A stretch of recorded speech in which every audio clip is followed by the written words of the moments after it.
Salut les auditeurs et les lecteurs du Corbeau News Centrafrique.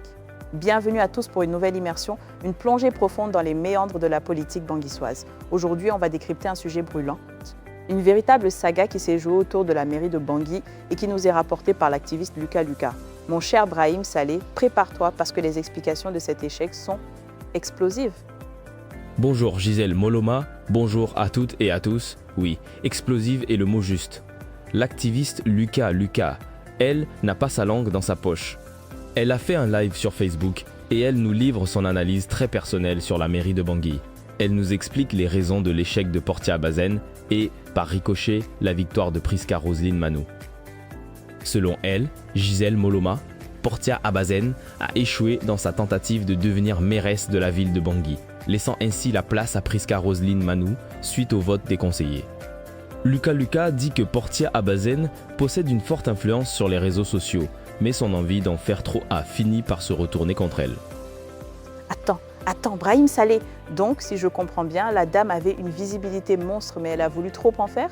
La surcommunication, le désir de briller à tout prix, ça s'est transformé en un véritable piège pour elle. C'est le syndrome de l'arroseur arrosé, n'est-ce pas? Exactement Gisèle Moloma, c'est tout à fait ça. Lucas Lucas ne mâche pas ses mots. Elle affirme que Portia Abazen, en tant que douanière, utilisait l'argent de la douane, le titre de son mari et la position de sa belle famille pour...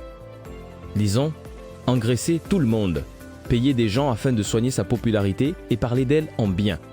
Cependant, cette stratégie de communication excessive et son comportement personnel ont fini par braquer de nombreuses personnes et attirer beaucoup d'ennemis dans tous les milieux. Un véritable boomerang. Des ennemis dans tous les milieux, ça c'est une sacrée déclaration, Brahim Saleh. Mais il y a un autre point que Lucas Lucas aborde et il est encore plus cinglant, le nom de famille de la candidate. Elle dit que c'est un danger pour la municipalité, mais qu'est-ce qu'il y a derrière ce nom pour qu'il soit perçu comme un tel fardeau? C'est là toute l'absurdité du système. Gisèle, Lucas Lucas est formelle. En portant le nom de son mari, Portia Abazen traînait un très lourd handicap. Elle assure que quasiment tous les Centrafricains rejettent et détestent les Abazen. Le ministre d'État actuel est perçu par l'opinion publique comme un mafieux dont le comportement est décrié par tout le monde. Et là, ça devient plus grave. Gisèle Moloma. En coulisses, selon Lucas Lucas, le nom Abazen est strictement synonyme de coup d'État et de l'époque de la Séléka. Travailler avec une Abazen à la mairie de Bangui, une institution qui brasse énormément d'argent, représentait un danger public. L'analyse montre que le dictateur Faustin Archange Touadéra sait parfaitement que Abazen égale Séléka et que donner les clés financières de la capitale à ce clan était un risque de voir ces fonds servir à préparer de futures déstabilisations. Alors là, Brahim Saleh, c'est le comble. Le dictateur Faustin, qui est si prompt à dénoncer les ennemis de la paix, aurait donc eu peur de donner les cordons de la bourse à un clan potentiellement lié à des déstabilisations. C'est le pot de fer contre le pot de terre, non? C'est l'hôpital qui se moque de la charité. Mais oui, c'est tout à fait ça. La patate chaude, personne n'en voulait, surtout pas à ce niveau. Et ce n'est pas tout, Gisèle Moloma, il y a eu un autre faux pas, politique celui-là, et de taille. Lucas Lucas explique que l'erreur politique la plus lourde commise par Portia Abazen découle de son implication dans l'affaire du fils de Fidel Guandjika. Rappelons-le, il y a peu de temps, le fils de Fidel Guandjika a publié des insultes graves contre les femmes centrafricaines sur les réseaux sociaux.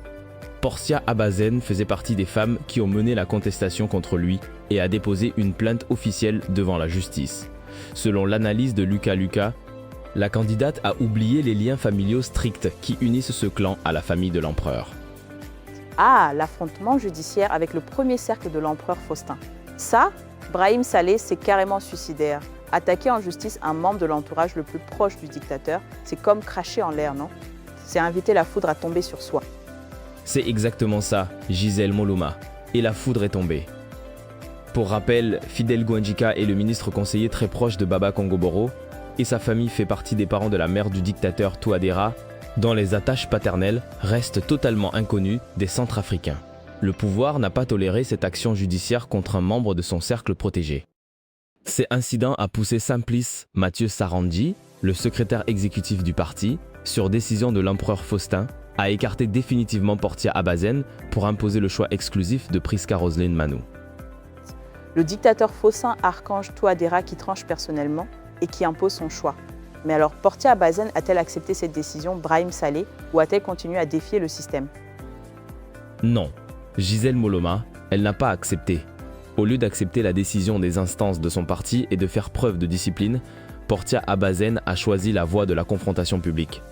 Elle s'est alliée de façon ouverte avec les requins pour organiser des mouvements de protestation dans la rue et contester le choix officiel du MCU. Cette alliance avec un groupe violent a définitivement ruiné sa crédibilité et a validé toutes les craintes concernant son comportement instable. Une alliance avec un groupe violent, voilà qui sonne le glas de ses ambitions politiques si l'on en croit Lucas Luca. En tout cas, l'analyse est édifiante, Brahim Saleh. Nous continuerons à suivre de près les détails que Lucas Luca pourrait nous apporter dans de prochains articles. Merci Brahim Saleh. Cet article nous a été livré par Eric Azumi. Merci à vous Gisèle Moloma et merci à tous nos fidèles auditeurs et lecteurs. Pour contacter la rédaction de Corbeau News Centrafrique, n'oubliez pas notre numéro de téléphone et WhatsApp, le +236 70 16 44 65. À très bientôt pour de nouvelles informations.